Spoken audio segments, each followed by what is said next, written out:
Baik, Assalamualaikum warahmatullahi. Bertemu lagi dengan saya Kurnia Daris. Saya seorang praktisi hukum dan akademisi hukum di Provinsi Jambi. Pada kesempatan yang berbahagia ini di bulan Ramadan, kita sharing, tentunya sharing mengenai masalah hukum tentunya ya. Nah, pada kesempatan yang berbahagia ini kita sharing terkait dengan gugatan. Nah, gugatan ini bukanlah perkara sederhana untuk bisa dibuat. Ada hal-hal khusus atau ada syarat-syarat formil yang harus terpenuhi, walaupun bisa saja pihak yang berperkara langsung membuat sebuah gugatan tanpa harus diwakilkan kepada seorang kuasa hukum. Nah, berbicara tentang gugatan ini kita tentu luas sekali karena gugatan itu atau permohonan atau tuntutan hak itu bisa saja di banyak pengadilan itu. Ada di pengadilan negeri, di pengadilan agama, di pengadilan tun, di hubungan industrial, di Mahkamah Konstitusi bahkan. Nah, tentu kita akan kerucutkan dalam hal ini bagi rekan-rekan pencari keadilan, pembelajar hukum dan mahasiswa, kita kerucutkan menjadi gugatan perdata di pengadilan negeri. Nah, ini bisa jadi role model karena di pengadilan ini ada yang hampir sama dengan gugatan perdata di pengadilan negeri, contoh di pengadilan agama. Nah, terkait dengan sebuah gugatan ini kalau di pengadilan negeri itu ada dua. Yang pertama itu ada yang namanya permohonan atau gugatan volunteer. Nah, di sini hanya ada satu pihak. Jadi tidak ada pihak tergugatnya. Contoh permohonan ganti nama, perubahan nama, atau perwalian anak, ini hanya ada satu permohonan saja. Jadi atau gugatan volunteer hanya ada satu pihak saja. Yang kedua, gugatan kontentiosa. Nah, kalau berbicara kita gugatan kontentiosa, nah di sini pasti ada dua belah pihak. Ada penggugat, ada tergugat. Lalu timbul pertanyaan, berapa tergugatnya dan berapa penggugatnya berapa orang? Nah, semua itu tergantung dari kasus posisinya seperti apa. Jadi tidak ada satu formulasi tertentu yang menyatakan gugatan itu harus satu orang, harus satu lawan dua, dua lawan dua, dan seterusnya. Contoh kasus misalkan si A berjanji dengan si B membuat sebuah perjanjian, lalu salah satu pihak, contohnya si B, mengingkari perjanjian, maka gugatannya adalah si A dengan si B. Namun kalau kasus posisinya si A mendalilkan mempunyai sebuah tanah, lalu tanah tersebut dikuasai tanpa alas hak oleh si B, lalu si B bahkan menjual kepada si C, lalu si C menerbitkan sertifikat melalui BPN, tentu akan berbeda pihak-pihaknya di sini. Pihaknya penggugat adalah si A, tergugat satunya adalah si B, tergugat duanya adalah si C, dan turut tergugatnya adalah BPN atau Badan Pertanahan yang mengeluarkan sertifikat. Nah, seperti itu. Intinya tidak ada formulasi tertentu. Nah, tergantung kasus posisinya seperti apa. Lalu, bagaimana gugatan itu yang benar, yang praktis itu seperti apa? Tentu kembali seperti yang tadi, gugatan itu bukanlah hal yang sederhana. Dia merupakan password ketika kita berperkara, itu akan menjadi password untuk bisa memenangkan sebuah tuntutan hak atau sebuah permohonan. Nah, apabila ini tidak dibuat dengan cara rigid, runtun, dan terang, nah maka berakibat sebuah gugatan itu bisa tidak diterima, bisa ditolak, dan seterusnya ya. Jadi sebaiknya memang harus dibuat oleh seseorang yang profesional di bidangnya. Contohnya dibuat oleh pengacara seperti saya, tentu kami lebih paham dibandingkan orang awam. Tapi tidak ada persoalan di situ, bisa saja orang awam eh, atau orang awam dalam tanda petik, awam dalam bahasa hukum tentunya, awam terhadap hukum, bisa saja dengan cara sederhana mempelajari lalu membuat gugatan. Jadi tidak ada halangan, boleh.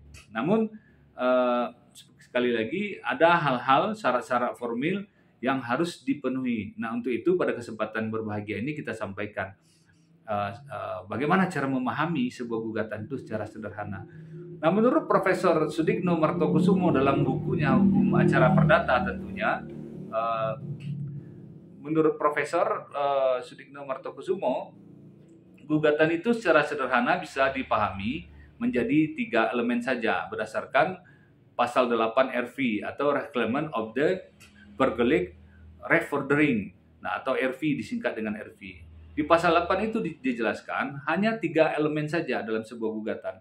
Yang pertama adalah identitas para pihak, yang kedua adalah posita atau dalil-dalil hukum, dalil-dalil hukum.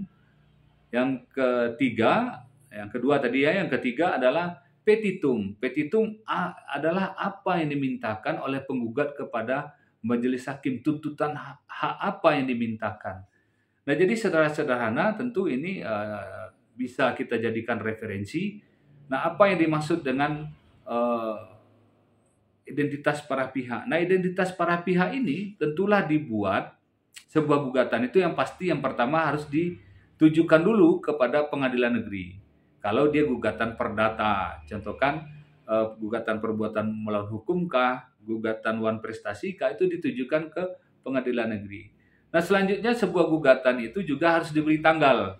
Nah, khusus untuk rekan-rekan, kawan-kawan pengacara, tentulah jangan sampai surat gugatan itu lebih dahulu tanggalnya dibandingkan surat kuasa. Nah, ini akan mudah sekali ditangkis atau diesepsi dalam sebuah jawaban.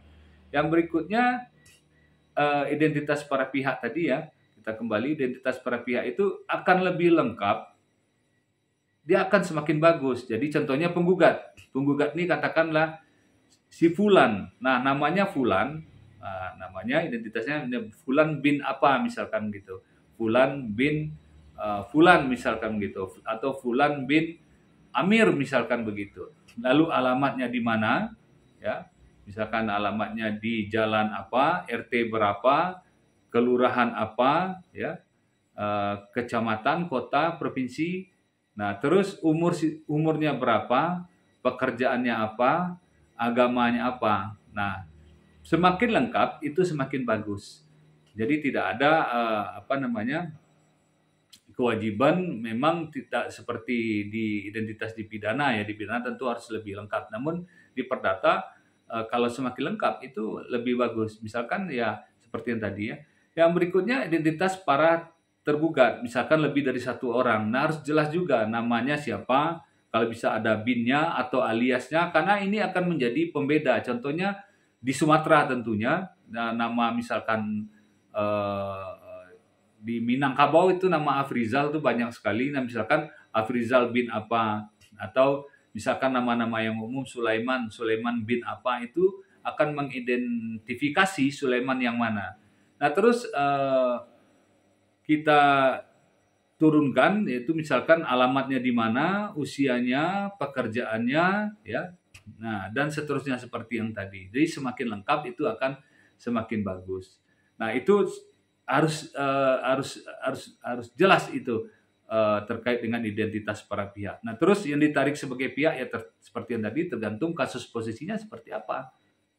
Nah, itu yang pertama dulu. Yang kedua adalah posita atau fundamentum petendi atau dalil-dalil hukum. Nah, dalil-dalil hukum ini menurut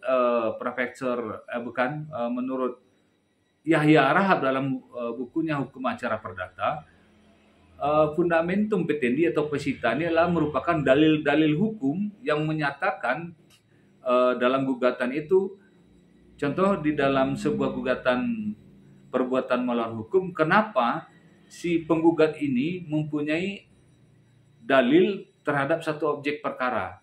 Nah, ini harus ditopang dengan veteligron dan rechteligron.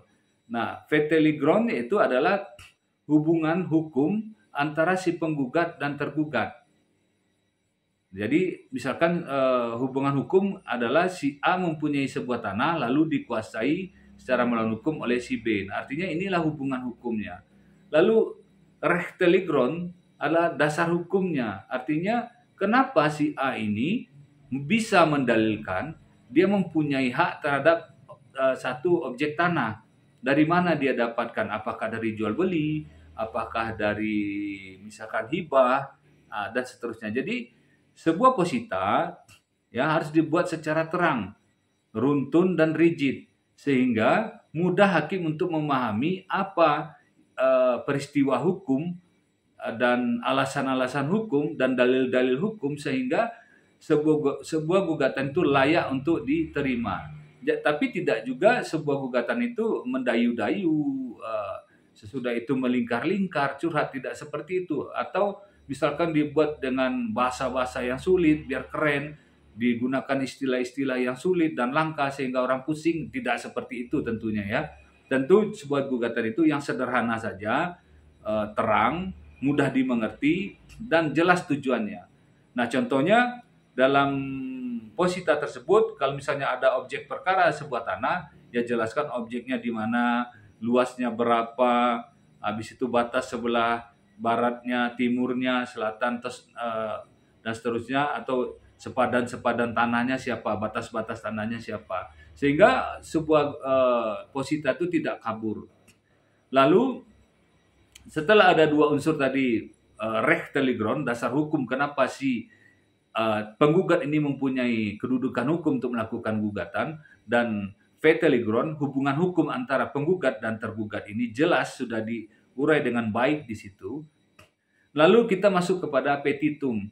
Nah, petitum ini adalah apa yang dimintakan oleh penggugat kepada majelis hakim, apa yang diminta dari gugatannya ini. Contohnya meminta si tergugat keluar dari objek perkara tanpa ada beban apapun, atau memohon kepada majelis hakim menyatakan bahwasanya tergugat tidak mempunyai hak terhadap objek perkara kalau dia perbuatan melawan hukum. Atau misalkan kalau Dewan Prestasi menyatakan tergugat sudah melakukan uang prestasi dan wajib membayar kewajibannya, misalkan dia punya kewajiban ada 50 juta lagi atau 20 juta lagi, maka harus dimintakan kepada majelis hakim sehingga sebuah petitum itu tidak kabur, dan petitum itu harus dibuat secara jelas.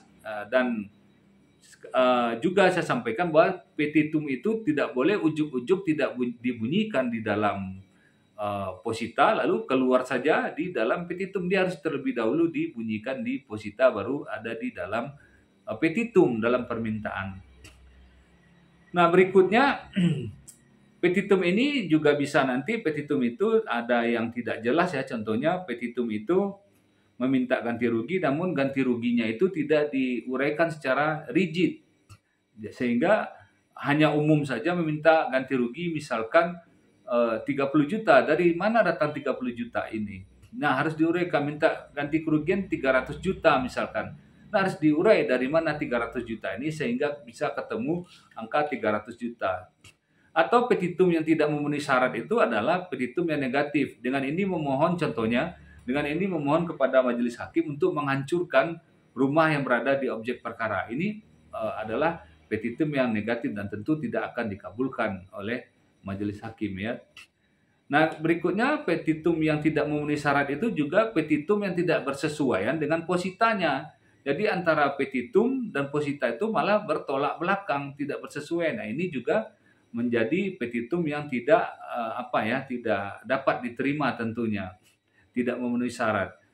Nah, terus petitum yang tidak dapat diterima itu juga adalah petitum yang tidak memenuhi syarat karena tidak tegas apa yang dimintakan kepada majelis hakim. Jadi hanya umum saja sehingga tidak jelas apa yang dimintakan. Jadi kalau misalkan yang jelas itu menyatakan objek perkara yang terletak di mana, dengan luas yang berapa, dengan batas-batas yang mana adalah milik penggugat. Nah, itu jelas dia. Ya, jadi jelas objek perkara yang mana dimaksud, luasnya berapa, ya, letaknya di mana, batas-batasnya di mana. Nah, tentu inilah petitum yang perlu dihindari. Kalau sebaiknya, bahkan seharusnya petitum itu harus jelas dan tegas sehingga bisa dikabulkan permintaan penggugat oleh majelis hakim. Yang berikutnya, tentu sebuah gugatan itu sesuai dengan pasal 1865 KUH Perdata atau pasal 163 HIR. Nah, beban pembuktian itu berada di penggugat. Makanya sebuah gugatan itu harus mudah untuk dibuktikan karena beban pembuktian itu bebannya berada di penggugat. Jadi sebuah gugatan harus mudah untuk dibuktikan. Jadi jangan hal-hal yang tidak mampu dibuktikan dibunyikan di dalam sebuah gugatan terutama di dalam positanya, sehingga ini akan membuat menjadi blunder bagi si penggugat karena dia terbebani karena tidak sanggup untuk membuktikan. Nah, kalau demikian bisa saja nanti perkaranya NO atau bahkan ditolak. Nah, itu ya lebih kurang terkait dengan apa yang perlu diperhatikan di sebuah gugatan. Nah, berikutnya sebuah gugatan itu jangan lupa ditandatangani oleh penggugat tentunya. Nah, apabila misalkan penggugat tidak mampu melakukan tanda tangan, bisa dengan diberikan cap jempol. Nah, setelah dianggap semua unsur terpenuhi dalam sebuah gugatan, baik identitas para pihaknya sudah jelas, positanya sudah jelas, petitumnya sudah jelas, diberi tanggal, ditandatangani dan diperiksa lagi. Nah, kalau dianggap sudah layak, maka sebuah gugatan itu sudah bisa diajukan ke pengadilan negeri dan dengan gugatan yang baik, tentunya ini merupakan langkah awal yang baik untuk sebuah permohonan hak atau gugatan hak dapat dikabulkan oleh majelis hakim tentunya. Nah, ini saja yang saya bisa sampaikan pada kesempatan yang berbahagia ini. Kalau ada yang kurang jelas bisa nanti kita sharing, berdiskusi tentunya di kolom komentar. Dan jangan lupa pastinya untuk bantu di subscribe channel kami ini sehingga kami akan lebih konsisten memberikan penyuluhan-penyuluhan hukum kepada masyarakat. Itu saja dulu. Nasrun minallah wa fatun qarib. Fastabiqul khairat. Assalamualaikum warahmatullahi wabarakatuh.